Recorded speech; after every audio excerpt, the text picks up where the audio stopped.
All right. Well, hello, everyone. My name is James Carroll, and I'm an electron microscopist at EMS. I'll be moderating today's session. And on behalf of EMS, we are thrilled to have you all join us for today's webinar, Decoding Cellular Ultrastructure with Cryo-ET, presented by Dr. Ben Barad from Oregon Health and Science University.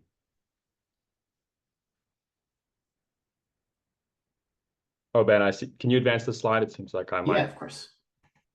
It must auto drop you out. Before we get to the good stuff, of course, we have just a few housekeeping items to go over. The session today is being recorded. A link to the recording will be sent to your inbox after the meeting today. If you have any questions during the presentation, feel free to type them into the Q&A box, and we'll address them during the live Q&A session at the end of the webinar. Lastly, if you encounter any technical issues, please let us know in the chat. We'll do our very best to address them. Worst comes to worst, you'll have that recording, so don't worry. Make sure you're able to see the talk one way or another. The EMS is passionate about supporting the scientific community through its role in providing state-of-the-art tools, resources, and educational opportunities. To better serve your exploration of Cryo-ET today and in the future, we ask that you spend just a few moments in the following slides to provide us with some insights by answering our two-question poll. I'll give you about 45 seconds for each question, and then we'll get on with today's session. So our first question is, what are your biggest challenges for Cryo-ET sample preparation? And this is your perceived challenge if you haven't yet dived into Cryo-ET, you're thinking about it, or if you are in Cryo-ET doing it, we would love to know what you are struggling with. So I'll go ahead and we'll launch that now and give you 45 seconds. We appreciate your participation.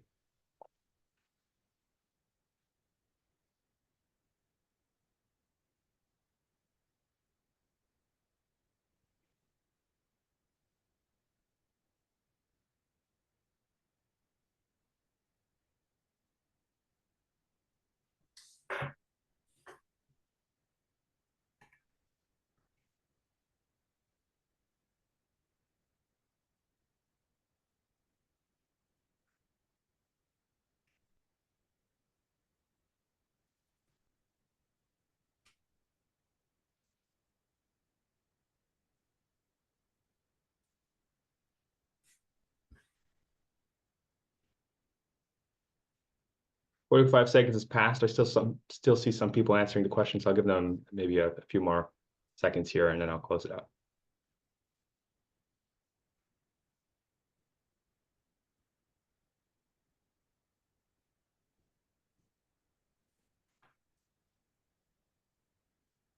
All right, thank you, everyone.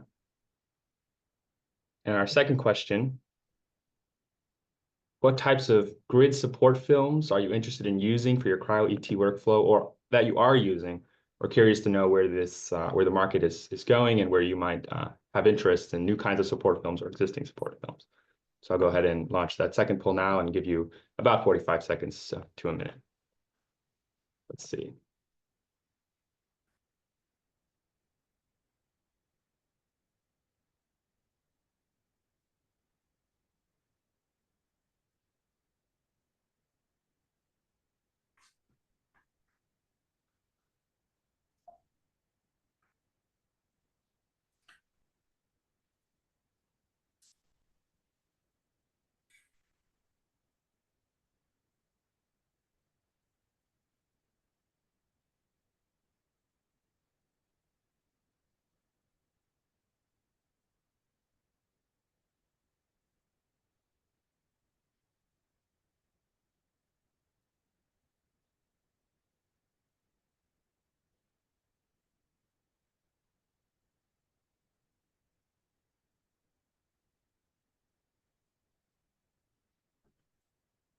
About 10 more seconds there, then I'll close the poll.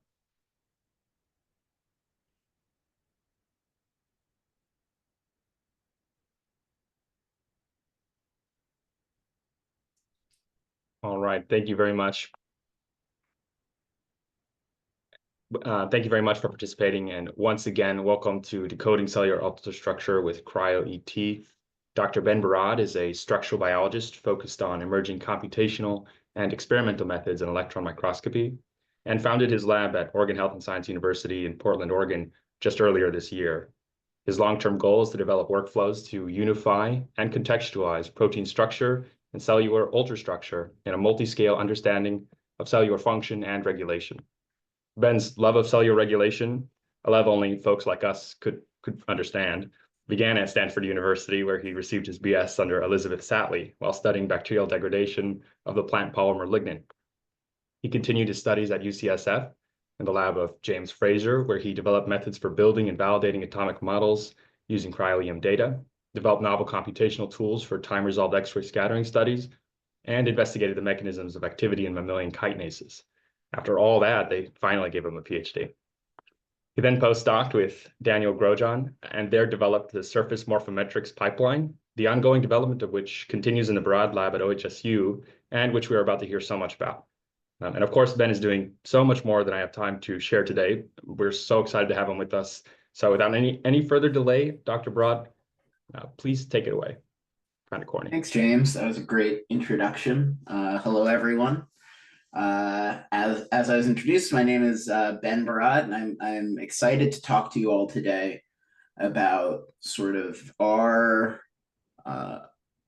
scientific philosophy around cryo-electron tomography, what we think it can do, and how we think the tools we're building can help get us there. And in particular, I'm going to be talking about the Surface Morphometrics pipeline, which we initially published a couple of years ago now, but which we've been steadily adding new tools to. And so the first half of the talk will be sort of an introduction to the pipeline, and then I'll give a few vignettes about new tools that are incoming. So when I talk about cryo-electron tomography, I'm talking about how do we image cells? And we have a workflow that looks kind of like this. We take cells, usually adherent mammalian cells, but you can put any kind of cells you want on a grid. We actually grow them in cell culture the same way you would grow cells on a dish, but we grow them on cryo-EM grids. We then pick them up and vitrify them, usually using plunge freezing into ethane, exactly like what you would do with single particle work, but we also do some high pressure freezing for depending on the project. We incorporate fluorescent labels in our cells that we can then image using cryofluorescence microscopy to identify their physiological state and to find transient events within the cells. We then prepare thin sections using focused ion beam milling. And this is really critical because an electron microscope can only penetrate about 400 to 500 nanometers of matter effectively, of biological matter. And you know, cells are often multiple microns thick, so we need to be able to preserve and thin these sections or lamellae without disrupting their vitreous condition. And once we get these thin sections, we can put these cells onto an electron microscope where we can collect a tilt series where we're tilting the sample back and forth, imaging the same spot. And much like what you might see with a PET scan, when we get this tomographic tilt series, we can use a technique called back projection to reconstruct the three-dimensional volume that tilt series was collected on. And this gives us sort of a unique way to look at high resolution into the inside of cells without the need for labels or fixation. And in this way, we're able to see with unprecedented detail the interior of the cell. So this is a single slice of an electron tomogram that I collected during my postdoc. And it will show you, hopefully I can highlight this. This is a mitochondrion right down the center here. We were actually studying mitochondrial fission, and this mitochondrion is in the very transient process of undergoing fission. So mitochondria divide and fuse as part of their regular regulation. And we know that a lot of these functions are tightly tied to disease. And so we're very interested in understanding large-scale cellular reorganization using electron tomography. And at the time, the perfect system for me to be studying was mitochondrial dynamics. And I'll talk a little bit more about that in a moment. But what I wanted to highlight is all of the features that you can see within this tomogram. So you have membrane proteins that you can see attached on the mitochondrion, like here. As well as in this inner membrane, you can see these little lollipops coming off of the side. Those are actually individual ATP synthase molecules. You can see filaments. So these are actin filaments running through the cell. This is endoplasmic reticulum as well, this single membraned organelle. And you can even see large cytoplasmic proteins like these free and ER-bound ribosomes. And what's really exciting about cryo-electron tomography, because you're preserving your proteins in vitreous ice the same way that you would for single particle microscopy, when you see these proteins, it's possible to do the same sort of averaging that you do with single particle work to reconstruct high resolution averages of these proteins and learn more about their structure. So because of that technique, we're able to sort of look forward into what you can do with cryo-electron tomography, which is sort of the first and best true mesoscale or scale crossing imaging technique. So you can ask questions about cellular ultrastructure. You can ask about the shapes of the membranes, how they're being bent, where cytoskeletal filaments are, and what kind of forces they might be applying. You can ask where the relevant proteins are. You can ask where different ribosome subunits are and different proteins are on membranes and how that organization might be driven by different features. And you can do subtomogram averaging, where, as I mentioned, you can sort of achieve high resolution by averaging many copies of the same protein. And the ability to do all of these individual analyses is very exciting. But what becomes sort of even more exciting is when you take these three sort of disparate analytical workflows and you combine them to be able to understand not only what is the shape of the proteins and where are they, but how does protein conformation and localization drive changes to these larger scale cellular ultrastructure? And when we know that there's force being applied to a membrane to bend it, what proteins might be generating that force nearby? And so this we call contextual structural biology, but it really is the sort of the pipe dream that all of us that have gotten into this technique of cryo-electron tomography have been working for. And a lot of the methods work that I do is to try to make this dream a reality.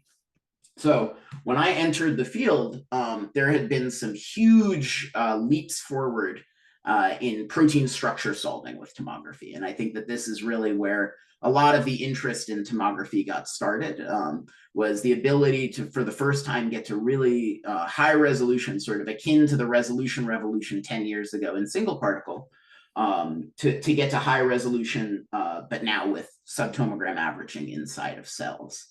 At the same time, though, there have been relatively few tools that had been built to advance our ability to extract quantitative information from membrane ultrastructure. So asking not just about the shapes of proteins, but about the shapes of all the other cellular features that you might want to understand. And if we want to understand how proteins impact shape, it becomes really important for us to be able to build these models.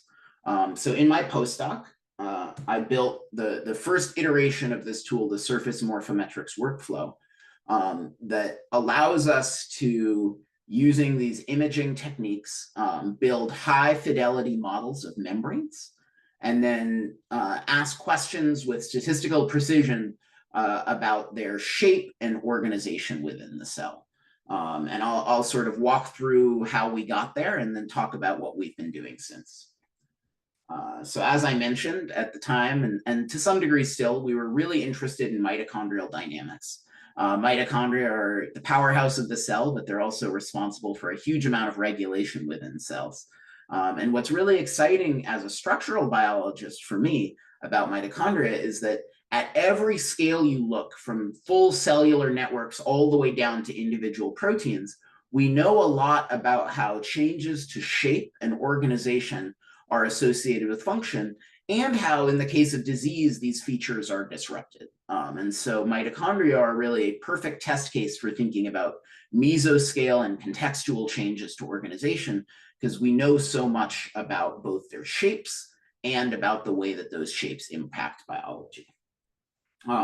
So the specific biology that we're going to talk about briefly is looking at how mitochondrial network morphology changes, in this case, what's called stress-induced mitochondrial hyperfusion, where a drug that drives endoplasmic reticulum stress is able to drive the formation of these elongated hyperconnected mitochondrial networks. And we wanted to understand how that change in network morphology is tied to changes in mitochondrial ultrastructure, sort of local membrane organization, and in turn function. So we know from collaborating with the Wiseman lab, who discovered this stress-induced mitochondrial hyperfusion phenotype, and who have done a lot of beautiful chemical biology and biochemistry on this system, that this is a PERK pathway dependent remodeling event. We know that you don't get an increase in respiratory metabolism, but you get an increase in respiratory capacity. But we don't really know what's happening locally to the proteins that generate the ATP, that do the respiration, and how that's connected to these sort of micron-scale changes in mitochondrial organization. So, you know, we are tomographers. We decided to try to tackle this problem using electron tomography. So we took cells that were not treated with this ER stress drug thapsigargan, and we just imaged them. We decided to see what looks different with the mitochondria between them. So here you can see, I'll try to orient you. Here's one mitochondrion, and here's the other. In this mitochondrion, you can maybe see these circles. These are actually the mitochondrial cristae. They're actually tubes that are moving up and down through Z. They only look like circles because we're only seeing a single slice through a three-dimensional volume. In the thapsigargan treated case, we saw something pretty striking, which is that the cristae are organized into what looks almost like a ladder of these long spanning tubes that are extending. They're actually discs. Extending up and down through Z. This is described as what's called a lamellar phenotype. This is really exciting to us because this is a really large scale change in mitochondrial organization. And we also know that in some high metabolic condition cells, such as cancer cells and neurons, you actually will see this sort of lamellar phenotype as the physiologically standard state.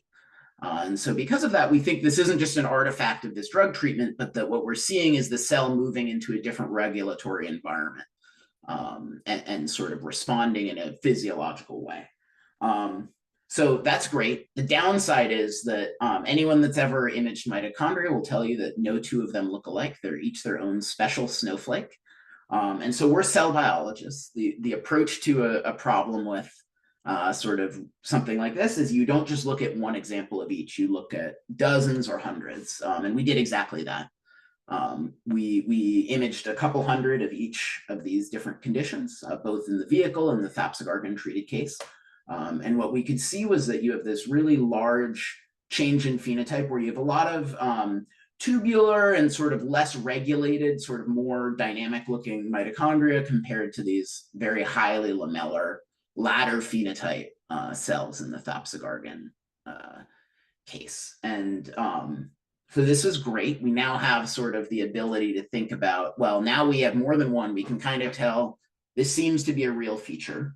But you know, the simplest option would be to say, well, have someone decide which ones are lamellar and which ones are not. And that can give us some statistical power. We're kind of throwing the baby out with the bathwater. We want to be able to ask questions about what exactly is changing to this mitochondrial shape so that we can eventually ask, how are specific proteins or lipids driving these kinds of changes? And so in order to do this, we really need to think about how do we turn these many grayscale observations into models that can generate statistics and can generate mechanism.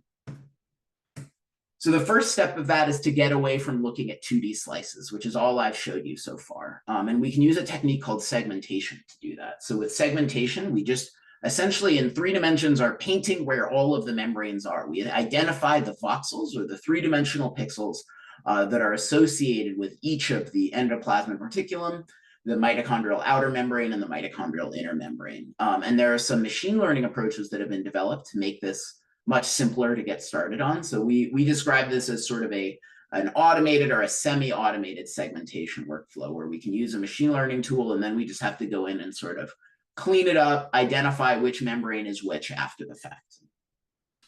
And so in this way, now we can step away from these 2D slices and begin to make observations in 3D. That's great, but we still are not quite to the point where we can make geometric observations. And that's because just knowing where the membranes are doesn't tell us what their shape is. And I like to use the analogy of comparing Minecraft to Mario. So if you look at a Minecraft map, if everything can be represented in cubes that have been stacked on top of each other, this is actually a really close example of what a voxel space image might look like. You really can get an idea of what you're looking at quite well. Our brains are very good at doing this transition. But up close, all you know is each cube and which 6 or 8 cubes it might be attached to. And when we look at this, you can ask questions about how far apart things are, but asking about, say, the slope of this hill is essentially impossible. And the closer you get, the harder it gets, because you get what's called this quantization artifact, where you see the stepping stones that are appearing. So instead, what we want to do is build up membrane mesh models. So with Mario here is my example. You're actually able to represent this complex shape with a very small number of triangles, but these triangles encode orientation and connectivity and how things are changing shape as he moves as well. So the sort of the special sauce that we needed to overcome was how to make high quality meshes from our segmentations. And we, this seems like it should be obvious, especially I'm sure many structural biologists are in the crowd. We've all drawn isosurfaces around our Cryo-EM maps, for instance. But it turns out that for a variety of reasons that are tied to sort of some of the pathologies of the way we collect Cryo-ET data, including lamella cutoff and the missing wedge, that standard reconstruction approaches don't work well. So, an isosurface will wrap nicely around your structure, but at the edges where you've lost your segmentation, where we don't see our features, you get these huge artifacts of high curvature and really poor sort of quality quantifications. And sort of other approaches to generate single slices through the middle consistently failed because these surfaces are not watertight. So we had this problem of very incomplete segmentations. And so our approach has been to turn to other fields that deal with incomplete data sets. And in particular, we took advantage of some people from the molecular graphics and computational geometry field at Microsoft, who were thinking about data that's more like what you would see from a self-driving car, so LiDAR data. So in that context, you often don't get a complete scan around an object, but you still need to be able to reconstruct the 3D environment that you're in to make sure that you don't hit a bicycle or a pedestrian or whatnot. And it turns out that we can adapt this technique and figure out how to get our voxels to look more like the oriented point clouds that you see in a LiDAR data set. And then we can use this screened Poisson surface reconstruction to generate high quality meshes. Once we do that, for the first time, we were able to, even for arbitrarily complex meshes like this very involved mitochondrial inner membrane that you can see in pink, we're able to reconstruct high quality midline meshes that can model the mitochondria or any other membrane, because I have to tell you, the mitochondria is basically as complex as membranes get inside of cells, with incredibly high fidelity. So we built this tool, and the first thing that you do when you have a model is you think, what's the set of measurements you can make with a model like this? And so we developed the Surface Morphometrics pipeline to give people a way to make this sort of very base set of measurements, to ask about distance and curvature and orientation, and to do it in such a way that takes advantage of the individual triangles of our models, so that you can ask not only how far apart things are, but where are they a given distance apart. So I'll jump into some examples. The one that we started with was the distance between the inner and outer membrane of mitochondria. So this is a really highly regulated feature of mitochondria, is the inner membrane, the inner boundary membrane we call it, is kept in close accretion to the outer membrane. And this is really important because we know there are some proteins that can actually act in trans. They're inner membrane attached, but can perform chemistry on the outer membrane. And so we do this measurement for every triangle, and in yellow you can see that that's where the inner membrane is very close to the outer membrane. In blue is where it's very far apart. And I just wanted to highlight the scale bar. We're looking at distances between 12 and 20 nanometers right now. So we're really very zoomed in relative to what you might be used to looking at for mitochondria. These really large distances, these big blue spots, seem unusually large until you realize that these are the mitochondrial cristae junctions. So this is where instead of having the boundary membrane, you're folding into these invaginations. And so this gives us an opportunity to very quickly be able to identify all of the cristae junctions within our mitochondria. We know that these are really highly regulated subdomains of the mitochondrial inner membrane, and this gives us an opportunity to ask all kinds of questions that we couldn't otherwise. And I'll talk a little bit about that later. We can do these same measurements in elongated versus in fragmented mitochondria with and without treatment. And we can see differences visually, but what we really want to be able to do is ask, are those differences real? Are they statistically verifiable? So we can aggregate our measurements, and we can do just a histogram for every triangle, area weighted. What is the sort of the distance between the inner and outer membrane? And you can begin to see shifts. So we see that the elongated cells, when you treat with dapsogardin, seem to have a reduction in this distance. The fragmented cells have an increase. It's hard to do statistics with this kind of plot for a variety of reasons. But we're able to now go from making, by eye, one measurement, it's either ladder or it's not, to having 150,000 measurements per mitochondria that we're making. So we gain access to a lot of statistical power and precision by doing this. And we can do this across many mitochondria. So instead of just doing this once, we can take the peak from every treated mitochondria or every untreated mitochondria, for instance. And then we can take the peaks and we can plot them as independent measurements. So now we're making one aggregate measurement per mitochondrion, but we're doing it with a lot of precision so that we can then make statistical comparisons. So here you can see we're able to do ask whether differences are statistically significant, and we're able to identify a statistically significant decrease in the OMM-IMM distance as small as 0.8 nanometers. So we're now in the angstrom scale of being able to see changes in mitochondrial ultrastructure, which really brings us into range where we can make comparisons with the angstrom scale organization of proteins. So I mentioned before, but we can look at subcompartments. So we don't just have to think about whole mitochondria, but we can ask, what about if we look at the boundary membrane or the crista junctions or the cristae themselves? And when we take these subcompartment segmentations, which we're using the inner membrane, outer membrane distance as a filter to try to grab exactly the features we want, we can break down and look at the curvature of the inner membrane. So the way that the inner membrane is bent. For people that don't think about membranes don't want to bend. It's a safe bet that if they're bending, it's because there is some force being applied to them, either by a lipid that has sort of a wedge shape or by a protein that might be driving curvature.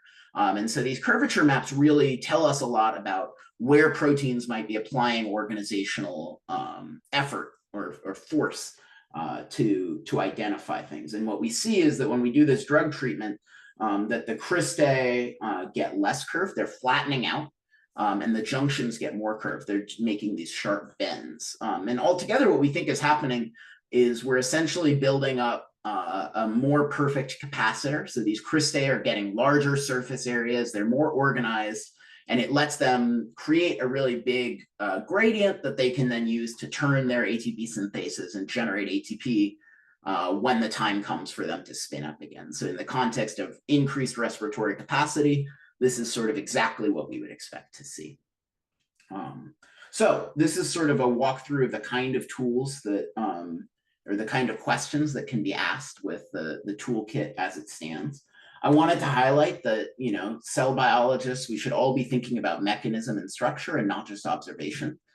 So because we can do this at scale, we can also, instead of just comparing one-to-one, we can also try to begin to incorporate, a stress pathway inhibitor. So with a PERK inhibitor, we can see that we actually revert back to the untreated state, even when you have this ER stress drug there. And so we're able to sort of think about cell biological questions, thinking about pathways and mechanisms at the ultrastructural scale by taking advantage of the increased throughput that's allowed by this very automated technique. So I'm going to shift gears now.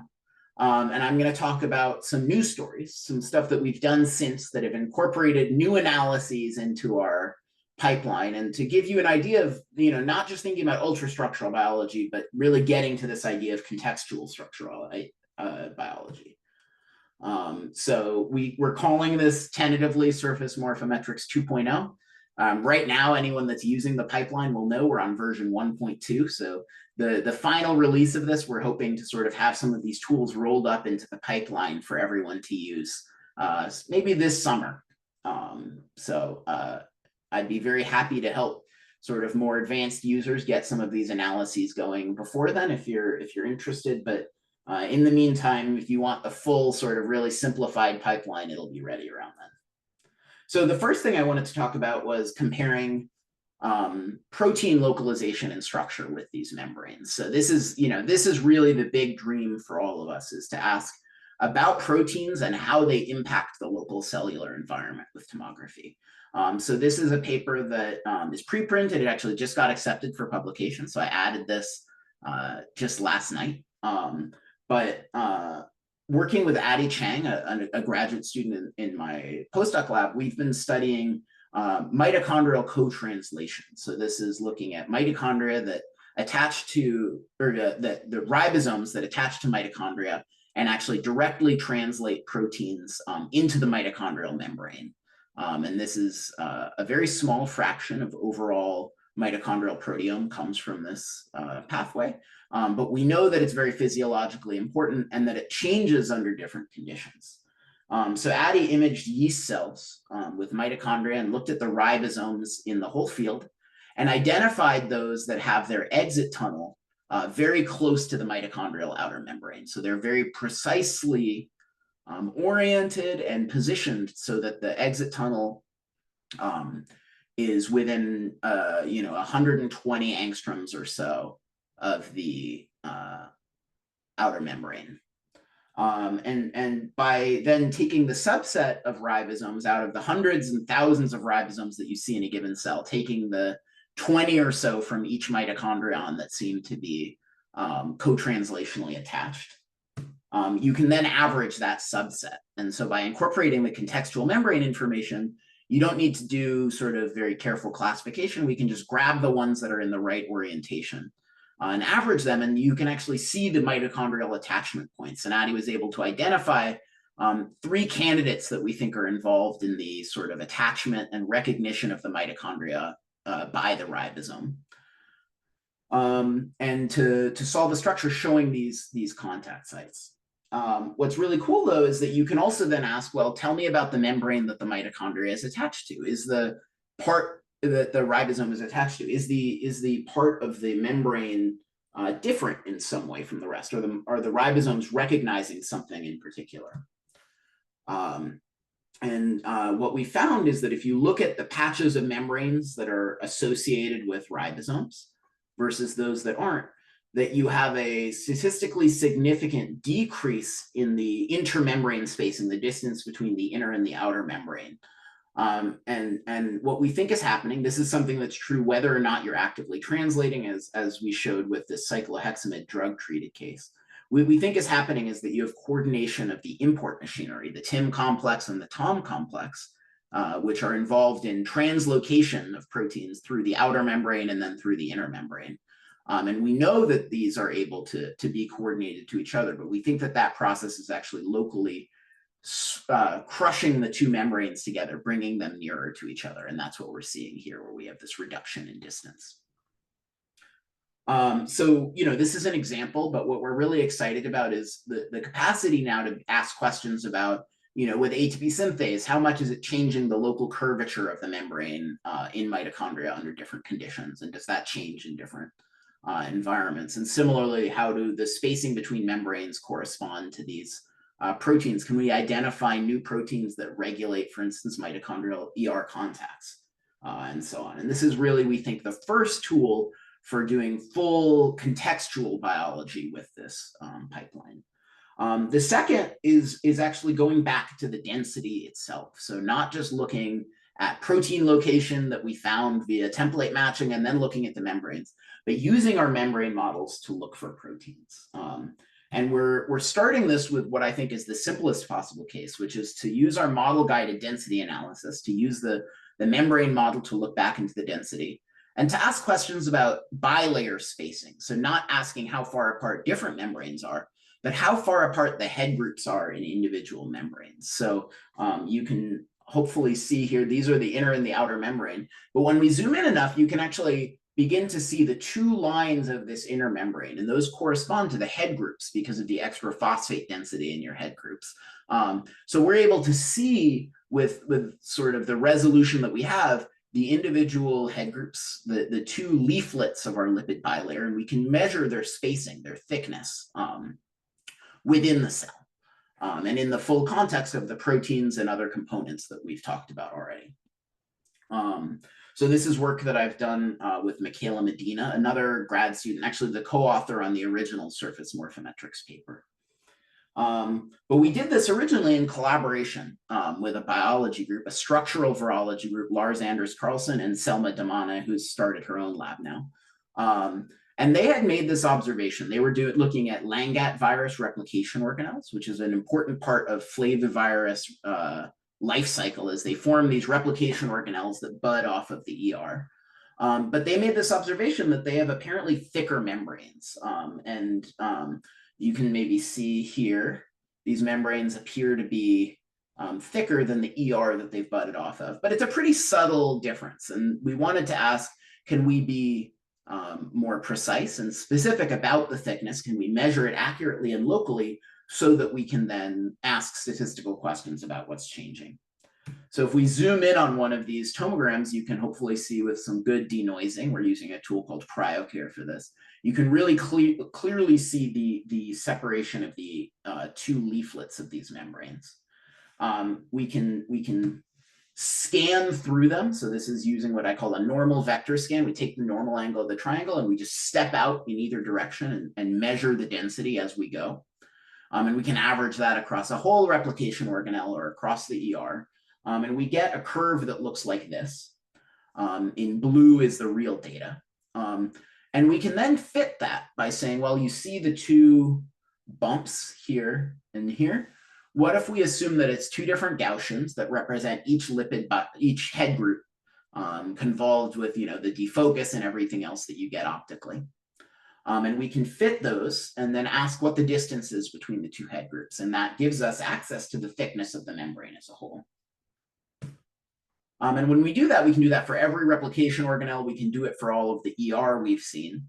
And what we see is that there's these highly statistically significant differences in thickness between the replication organelles, which I've showed solid on the left here, which all are sort of ranging from sort of white to red, so from up to 4.4 nanometers thick, compared to the endoplasmic reticulum that it's branched off of. And I want to highlight, still attached to, just sort of budded off into a separate subcompartment that is much closer to 3.2 to 3.6 nanometers thick.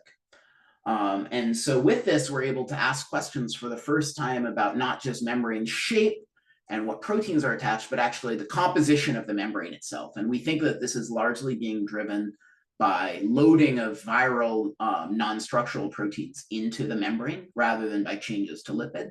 But we anticipate that in both cases that we would see these kinds of shifts. So working with Michaela, we wanted to know, well, this is a really extreme case with these viral replication. What if we look back at just standard cells, happy, mouse embryonic fibroblasts, some of the mitochondria that I showed you before? And what we found is that even within those cases, we see that the outer membrane of mitochondria, the inner membrane of mitochondria, and the endoplasmic reticulum all have different thicknesses. And we think that this has to do with the protein content and the lipid content of these different physiological membranes. And this is really exciting. The other thing that's exciting is we've started to work locally. So instead of averaging over a whole organelle, we can ask just locally, what does the thickness look like? And you can see that as the sort of speckling on these graphs now. And we can then begin to ask, what do we think is changing? And this is really preliminary data. I'll be excited to share more in detail down the line. but we can look at sort of the hot spots in a crystal. So some of these big red spots. And then if we tilt and look at the data from the top, this corresponds to 2 of those hot spots. And maybe you guys can see, this is really where becoming a tomographer is like looking at Jesus on toast. These 2 disruptions to the membrane, those are actually individual components of the electron transport chain. And what we're seeing is that these proteins are able to locally change the membrane environment. And we think that the variance in thickness that we see is in large part driven by local association of proteins and of concentrations of lipids, the lipid raft idea. And so we're really excited about using this as a tool to look at protein localization, but also how protein localization is locally altering the membrane in extremely fine detail. So hopefully I've convinced you over the course of this talk that this tool, the Surface Morphometrics pipeline, is maturing to the point that we can really begin to ask questions not just about quantitative ultrastructure and visual proteomics and subtomogram averaging, but the technique is really maturing to the point that when you're thinking about projects that you could develop in your lab, that you think about sort of the full cellular context for structural biology, and that we start moving to what I would call true cellular structural biology. Before we move to a Q&A, I just wanted to acknowledge a few people that I've worked with very closely. This has been a big team effort across multiple labs, both the lab that I did my postdoc in, Danielle Grochon's lab, where I highlighted work that was led by Michaela Medina and Addie Chang, as well as our collaboration with Lars Anders Carlson and the postdoc, now PI, Selma Damane. I also have been working on advancing our modeling, which I didn't get time to talk about today. And that's work that we, in collaboration with Even Viola's lab and with Eva Bones specifically. And we have some other collaborative work that I'm hoping to share in the not too distant future. So with that, I just wanted to thank you all for coming and listening to me blabber for 40 minutes. And I'd be super happy to answer questions about my work. If people have questions about grid substrates and things like that, James might be better equipped to answer them. But yeah, I'm happy to turn it over. Ben, thank you. That was a fabulous talk. I actually feel like I'm seeing a new textbook chapter being written as I watch you tell us about the way that your tool can be used to do these quantifications. So at this time, we will open it up to the Q&A session. So if you have questions, please feel free to submit them as we go. I see questions pouring in now. I was going to take the moderator privilege, if you will, to ask the first question, which is, I've not been myself doing much cryo-ET. Do you see an application for your tool set in room temperature, sort of lower resolution TEM? Because one of the things I used to do is look a lot at mitochondria in retina, and these are giant, massive mitochondria. And so we weren't able to do any fancy quantifications, but modeling and doing segmentation, of course, is common in volume EM. And so can your tool be used in this context as well? So the answer is yes, absolutely. So we actually did that a little bit. We took some models that some segmentations people had done and just tested it. It works really well. Other tools work well too in that context. And the reason for that, in volume EM, you don't have a missing wedge. And so you get nice complete segmentations usually. We found that our tool is a little bit better at dealing with sort of imperfect segmentations. So often, especially at lower resolution, you get, artificial features that are sort of bumping off of the membrane and things like that. But yes, it does work. Obviously, you don't get to do any of the fun protein structure context stuff, but we can really, or the membrane thickness, but you can really get really in the weeds with asking about things like sphericity and surface area and volume that we can't ask with our technique because of the missing wedge and the other things I was talking about. Sure. Cool. Thank you very much. Sure. All right, I'll start reading off questions. I'll go from the order they're received, and we'll start with Matt Russell, who asks, and you knew you were going to get this question. What are the little white clusters in the vehicle mitochondrion? Yeah, it's a good question. And I'm going to answer this, but I want to say this is not an answer that I came up with. This is actually from a beautiful paper from Sharon Wolf in 2017-ish. But these are calcium phosphate granules. And the reason that they're white is that they're very radiation sensitive. So if we collect a normal tilt series, they seem to bubble by the end of the tilt series. We think that that's because there's tight association with mitochondrial nucleoids. But other than radiation sensitivity, I don't really have good evidence for that. So I don't want to like put that out as canon truth. I just want to say that's why we think that they're white and bubbling. Thank you. Next question. Khan has asked, the results with the ribosome and mitochondria are very nice. Any insights on the presence of polysomes at the membrane and interdistance between ribosomes using morphometrics?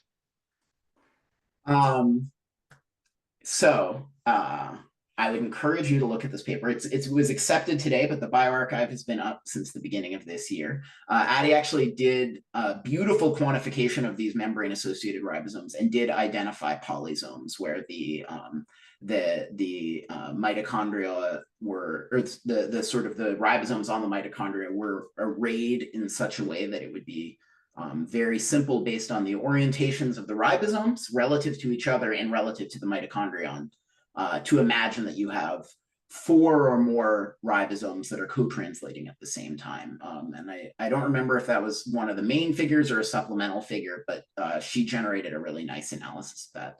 I should say we mostly used the ribosome locations. We weren't taking advantage of as much of the membrane quantification for that, other than the fact that our co-translating ribosomes were identified using the membrane. Thank you. The next question is there a uniqueness to cell culturing media or supplements required for an ideal sample preparation for CryoET? Good question. Yes and no. The media we use is the same. Cells just want to be happy. And the best thing you can do as a cell biologist is find the media that makes your cells most normal, least stressed. Growing cells on grids can be a little bit more stressful for them. And this is probably because the grids are holy. They have differences in how stiff they are, where the grid bars are and where they're not. A lot of cells actually prefer to be on the grid bars.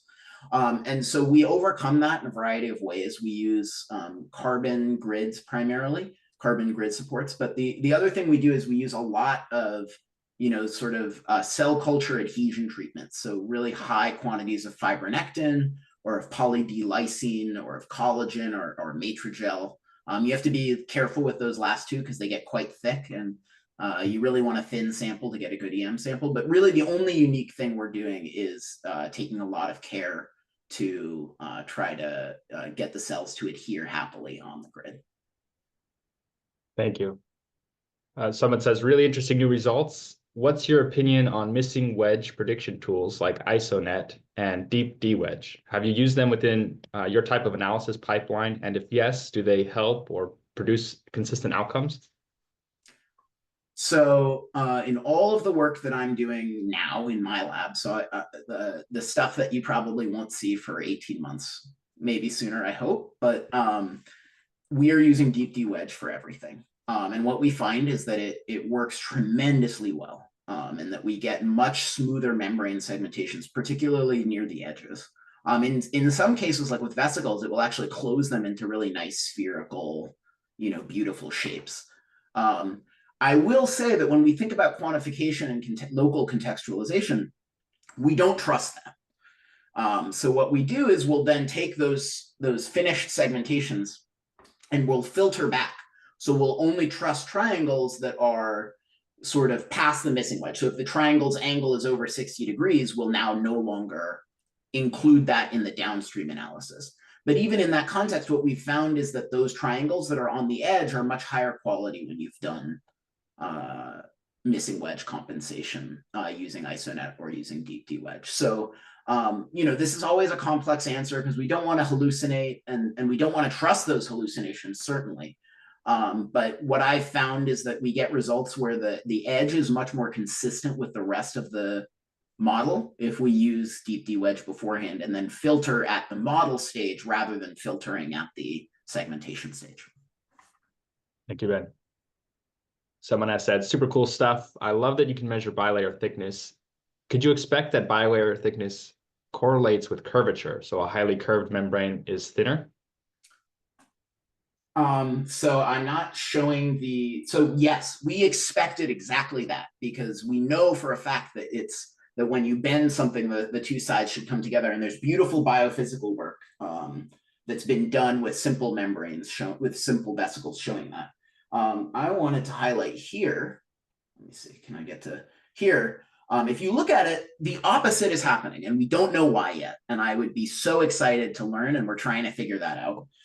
But if we look in this example of the mitochondrial intermembrane,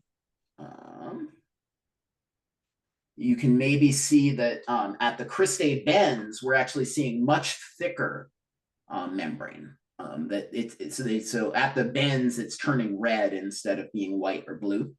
We don't know exactly why that's happening. We think what's happening is in large part that it's because these bends are being generated in two different ways. One is by accumulation of lipids like cardiolipin that induce curvature, and the other is by association of proteins like ATP synthase dimers that induce curvature. And we think that what's happening is that those factors are overcoming the biophysical, when you bend, the membrane has to get thinner.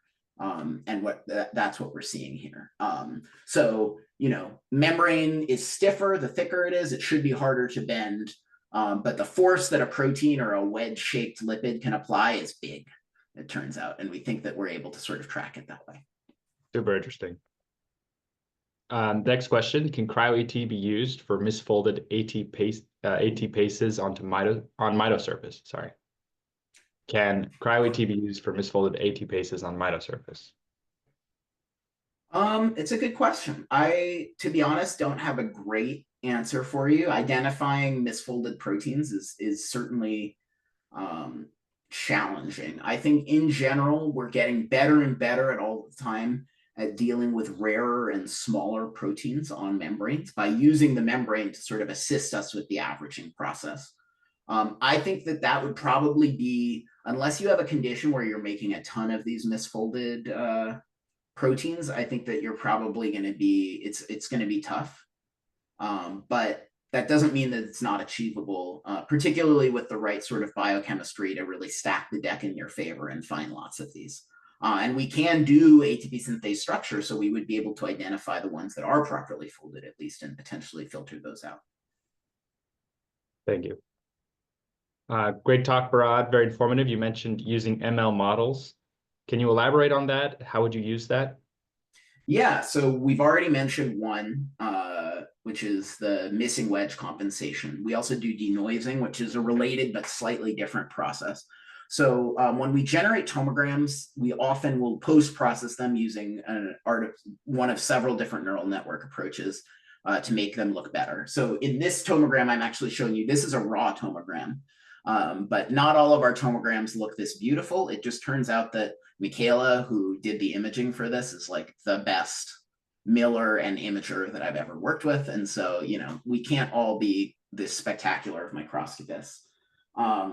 But in this example, we've processed with a tool called IsoNet. And so this is increasing your contrast by correcting for the missing wedge. So it sort of fills in the missing wedge and prevents those artifacts from overcoming what you're seeing. The next step where we can use ML tools is in segmentation. So this was a classical ML tool that we used in this paper called TomoSegMemTV, but more recently, Ben Engel and Tingying Ping's group have developed a tool called Membrane that's, I think, the best in class for segmenting membranes. And that's a UNet-based approach that they just generated a lot of beautiful training data, and it seems to generalize really well to all kinds of membranes. There's sort of other things in the pipeline for doing classification with ML as well that are being developed in Ellen Zhang's and in Joey Davis's groups. But, at this point, we are routinely using AI tools almost daily, and we're beginning to develop some in our lab to take advantage of these models to do sort of more nonlinear analysis. Very cool. Abigail has asked, does protein impact on membrane thickness appear consistent, generalizable, or protein specific? You kind of started to address this a bit. Yeah. So the short answer is we're not totally sure yet. We've looked at 3 example proteins and we're working on adding more. One of the beautiful things, there's a big effort right now to generate more public annotated data so that we can very quickly not just have to collect our own data and pick all of our own proteins, but be able to do this at scale across many. But so far, we're basically just looking at our own data. What we found is that some proteins have a big impact and some have very little impact. And in some ways, that's really exciting because it means that this change is probably a functionally relevant one, that the proteins do that as part of their interaction with lipids. And it's not just sort of a generic feature of proteins in the way we make the measurement. But until we look at, 200 proteins, I'm not going to be able to say with that much confidence which one is the exception and which one is the norm, or if it's really like the full spectrum. Thank you. And we are getting close to the end of the webinar, so I'll have time for about 1 to 2 more questions. And the next question is, can you identify different types of lipids or proteins based on the locally average thickness variations? We hope so. That's maybe tipping our hand to a grant in progress, but we have, I think, some preliminary data that suggests that we can and should be taking advantage of some of that information to help us with particle picking and classification. Someone has asked whether morphometrics can pick up distortions that relate to artifacts like the fib, distortions near the surface of lamella due to fib. That's a great question. To be honest, the answer is maybe. And I say maybe because those distortions tend to be pretty significant and it gets much harder to segment properly there. And we don't build models where we can't segment. And so I think that we don't consistently have good segmentations out there. And so we don't make those measurements. If you took the time to really get those segmentations dialed in, I think that you would be able to understand those distortions using this tool with a lot of precision. Unfortunately, right now, or I don't know if it's unfortunate, we're really focused on isolating what we think is biologically relevant. And so we try to look at only the parts that we have high confidence in. And so we don't, push segmentations as far as we can go. We really use only the segments we're high confidence in. Like I was mentioning, we only look at the stuff that's in the right angular range, etc. But you could, if you're willing to sort of take the time to get everything right. With that, we are arriving at the end of the webinar. If you have time, Ben, there are just a few more questions about 15 or so. You don't have to stay, but if you have time for 5 more minutes or so, I can do 5 minutes. The questions answered. So if Matt asks or comments, he said, "I'd love to see this done at endosomes before after stimulation of transport through them with EGF, for example." Me too. I would love that. So what I'll say, Matt, is that all of the tools that we've described, except for the thickness, which is not public yet, but will be, I'm hoping, January, just because right now my code is really messy and, I don't want to embarrass myself, but all of these tools are available to other researchers. And so we've had researchers that have studied mitochondrial ER contact sites. We've had people look at nuclear membranes. We've had people look at COP vesicles. And so, this is something that I hope that, my lab will only be able to do so many biological examples. And I hope that others will take these tools and do more than we could ever imagine with them. And endosomal sorting is definitely something I think there's a lot of potential for. Someone has asked if the subtle misalignment during the tomogram reconstruction can influence the mesh reconstruction and therefore the statistical analysis. And do you think it would be better to use surface morphometric analysis after M refinement? So yes and no. The part of the advantage of working with membranes is they tend to be reasonably robust to some errors. But if you have like a really bad tomogram, you're not going to get good statistics. And so we typically, when we take on these big projects where we're looking at lots and lots of tomograms, we'll typically only analyze those with good enough statistics for refinement. With that said, when you process something with M, the membranes do segment a little bit better, and you usually get a more complete segmentation. So if you are routinely doing tilt series refinement work using M or using one of the other available tools, I would encourage you to consider incorporating it downstream. We also have our own ideas about doing membrane mesh refinement as well that I think is going to improve things down the line. By taking advantage of exactly the bilayer spacing I was talking about, we can then use that to center the membrane right between the two peaks for every triangle. And so that's another sort of thing in the pipeline that I didn't talk about today. Thank you. Another question, what are your thoughts on the scalability of this pipeline? Is it possible to apply this in mass to hundreds or thousands of tomograms? Good question. To be honest, the data processing is mostly limited by your willingness to clean up segmentations. So we have applied this to on the order data sets around 30 to 50 tomograms so far. But the processing is basically, it takes, for the slowest step is a couple hours per tomogram. So if you're willing to use a cluster, it will scale in a very reasonable amount of time to 1,000 tomograms. And if someone wants, they can take on this big clammy data set and tell me whether I'm wrong. All right, I'll give you two more and then let you go. So this next question is related once again to the protein and lipid components driving membrane changes. They asked, currently the technique seems to work with ribosomes, ATP synthases, respiratory complexes. Mm-hmm. There must be many more factors involved. What are the fundamental limitations here? Finding the protein. So finding your protein is the hardest thing to do in electron tomography, generally, in Cryo-ET. And in our case, it's no different. And membrane proteins are harder than cytoplasmic proteins now. We have high hopes to build new tools to make it easier to use the membrane to find proteins. And in that way, we actually think that it should be easier to find membrane-associated proteins, not harder. And so the examples that I've shown so far that work are because those are the ones where we can really easily get high confidence protein picks. But as we get better at picking proteins and using subtomogram averaging to confirm their identity, we think that we can push much further. But fundamentally, whether you can see the protein, so the size of the protein, the shape, how distinctive it is, and how much sticks out of the membrane are always going to be the biggest factors limiting your ability to analyze protein content. All right, last question. Several tools you mentioned can probably also be applied to thylakoid membranes in the chloroplast of plant cells. Do you want to collaborate with some plant biologists? I love thylakoid structure work because they're really clean, flat membranes. You can see everything. I think that there's tremendous opportunity there.